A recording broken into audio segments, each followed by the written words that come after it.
आज भोजपुर में नेताओं का जमघट लगा रहा। एक दूसरे के लिए वोट मांगते नेता नजर आए। बड़े बड़े नेताओं का आज मंच से आगाज हुआ। शाहपुर के कारनामेपुर हाई स्कूल मैदान पर आज जन अधिकार पार्टी के सुप्रीमो पप्पू यादव पहुंचे हुए थे, जहां जनसैलाब उमड़ा हुआ था। यहां पर उनके साथ भीम आर्मी के चीफ रावण यानी चंद्रशेखर रावण भी थे। भारी मंच से सबसे पहले पप्पू यादव ने मुख्यमंत्री नीतीश कुमार पर जमकर निशाना साधा। उन्होंने कहा कि बिहार का बेड़ा गर्क कर दिया है, बड़ी जातियों का दमन किया गया है, जबकि पिछड़ी जातियों को कई भागों में बांटकर सत्ता पर राज करने की स्कीम तैयार की गई है, लेकिन अब ऐसा नहीं होगा। उन्होंने शाहपुर विधानसभा से फिल्म अभिनेता राकेश मिश्रा को जीत दिलाने की अपील करते हुए कहा कि यदि बिहार में हमारी सरकार बनी तो यहाँ के लोग चैन से जी सकेंगे, लड़कियां निर्भीक होकर चल सकेंगी, सुरक्षा की गारंटी होगी, हर गांव में एम्बुलेंस की व्यवस्था होगी, सड़क, बिजली, पानी सभी मिलेगा। उन्होंने क्या कुछ कहा, पहले हम आपको पप्पू यादव जाप सुप्रीमो की बात सुना रहे हैं। इसके बाद भीम आर्मी के चीफ ने भी बहुत कुछ कहा है, वह भी सुन लीजिएगा। हेलीकॉप्टर में बैठे बैठे क्या कहा, लेकिन उससे पहले हम आपको जाप सुप्रीमो पप्पू यादव की बातों को सुना रहे हैं। इंक्वायरी के लिए बोल दिया, 60 बच्ची के साथ बलात्कार करके मारा गया और इसमें सारे मंत्री पदाधिकारी इन्वॉल्व हैं।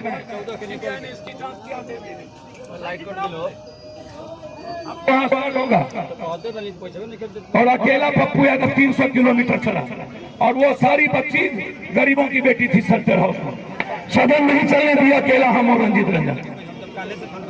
क्या हुआ, कौन बोला आज आप हमको बता दो। मैं आपसे पूछना चाहता हूं कि कोई लड़ाई, चाहे पटना का कॉलेज की लड़ाई हो, चाहे आरा में कोई घटना घट जाए, चाहे बक्सर में कोई घटना घट जाए, पुलिस का जुर्म हुआ था। सुबह 3 बजे अकेला पुलिस पीट रहा था एक गरीब को।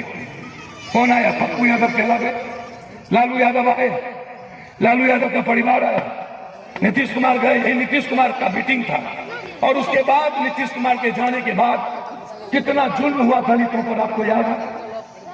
कितने जुल्म हुए, कितने पीटे गए। हम राकेश मिश्रा जी, आपने 30 साल देखा ना, क्या 3 साल पप्पू यादव को नहीं देंगे? हमने 30 साल बनाम 3 साल मैंने एक प्रतिज्ञा पत्र आपको दिया। वो प्रतिज्ञा पत्र में हाई कोर्ट से हमने एफिडेविट किए, हाई कोर्ट, और एफिडेविट करके दिया है 3 महीना, 6 महीना, 9 महीना, 12 महीना, 15 महीना, 2 साल, 3 साल। इस 3 साल के अंदर एशिया का नंबर 1 बिहार। यदि हम नहीं बिना पाए तो दोबारा जिंदगी में हम नॉमिनेशन देंगे और बिहार छोड़ के चले जाएंगे। 30 साल बनाम 3 साल।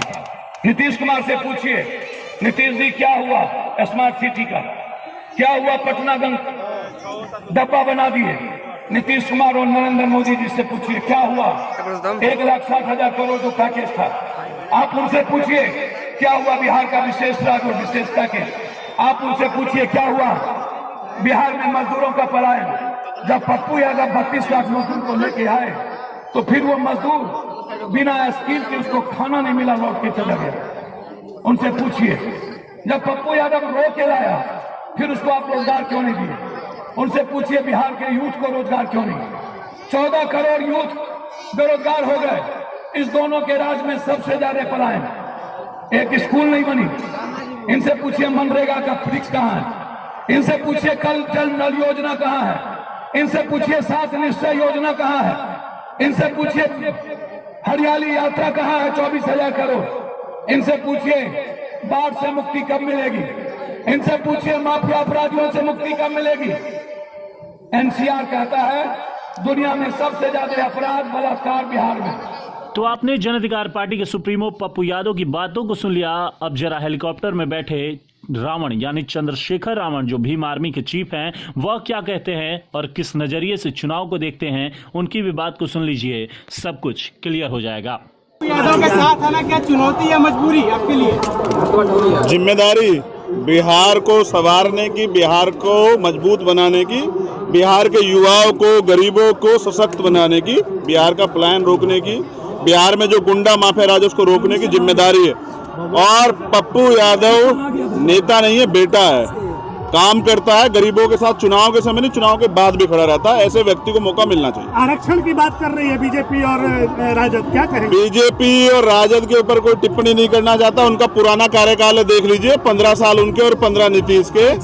सिर्फ ठगाई है और ठगाई है, और देख लीजिए किस तरह के कार्य किए हैं। तो लोगों को सिर्फ ठगा है, ऐसे ठगे। उनके झूठे वादों में इस बार जनता नहीं आएगी, इस बार गरीबों की सरकार आएगी बिहार में। आपने पप्पू यादव के बाद भीम आर्मी के चीफ चंद्रशेखर रावण की भी बात को सुन लिया। अब आपको हम सुना रहे हैं शाहपुर विधानसभा से जन अधिकार पार्टी के प्रत्याशी राकेश मिश्रा, जो भोजपुरी फिल्म अभिनेता हैं, उनकी भी बातों को सुन लीजिए। उन्होंने भी क्या कुछ कहा है। ये जो एक राजनीतिक माहौल है ना अभी बिहार में,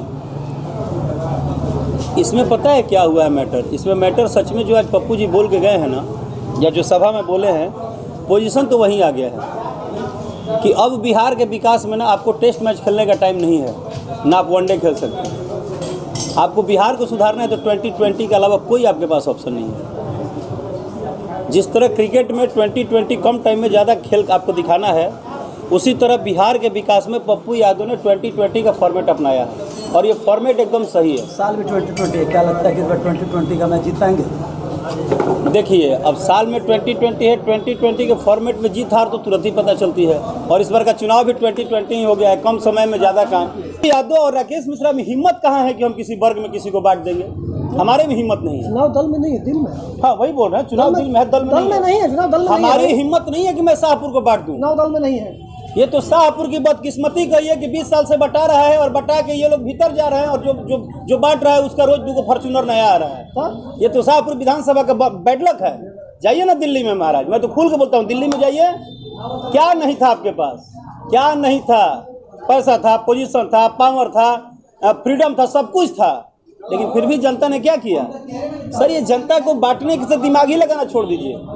और मेरा तो आप जानते हैं, मेरा पहला प्राथमिकता है, जब से मैं पैदा लिया हूँ तब से हारमोनियम में जाके एक काम करता हूँ कि लोगों को एंटरटेन करूँ। आज भी मेरा काम है कि मैं अपने विधानसभा में किसी व्यक्ति को रोने नहीं दूँ, और मेरे पास कोई ऑप्शन नहीं है। राकेश जी, आप फिल्म अभिनेता भी हैं। कल आप ही के गढ़ में 2 फिल्म हस्तियाँ आ रहे हैं आपके खिलाफ प्रचार करने, मनोज तिवारी और रवि किशन। क्या कोनो दिक्कत नहीं है। देखिए, वो उनका सिंबल है। शाहपुर में किसकी लड़ाई है? किसकी लड़ाई है? शाहपुर में इंसानियत की लड़ाई होती तो आज शाहपुर में जिसने 10 साल में नरक मचा दिया, दूसरे पार्टी ने 10 साल में 20 साल में नरक मचाने के बावजूद भी ये 20 कौन मुंह लेके वोट मांगा? तरी बहादुर न बढ़े। दोसर आदमी के लाई लगी तो मुँह दिखाई था कौन? जौन आदमी एगो लड़कन के रोजगार ना देला, सामने जाके पेड़ों खाता कहती हमारे वोट दियो। अब इतना बेशर्मी की हद न हो गई, बेशर्मी की हद पार हो गई। उस विधानसभा में जिनकी आप नाम ले रहे हैं वो हमारे गार्जियन हैं, वो हमारे बड़े भाई हैं। जैसे ही उनके शरीर से आप छाप हटाइएगा तो मैं रवि किशन जी का पैर छूता हूँ, मनोज तिवारी जी का पैर छूता हूँ, मैं देश का अमिताभ बच्चन का पैर छूता हूँ, मैं देश के सभी वरिष्ठ कलाकारों का पैर छूता हूँ। लेकिन कब? जब वो ऐसे कलाकार हमारे पास आते हैं तब।